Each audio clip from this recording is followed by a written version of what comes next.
Napuno tayo ka 11. Palagi nga po kong pinapakain. Kakain Day 3. Talaga yung culture nila. Kakain na naman. Kumain ka ulit. Day 3. Aperta. Tama, tatay. Oh, di. Oh, ganda naman yan. Oh, ganda ng hair. Wow.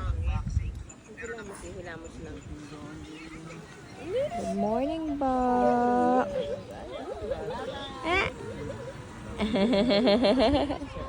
Tingnan ako si Totoy Paul George. Papu. Nakaw. Pajama ate, tanggalan mo na. Baka nababanas na.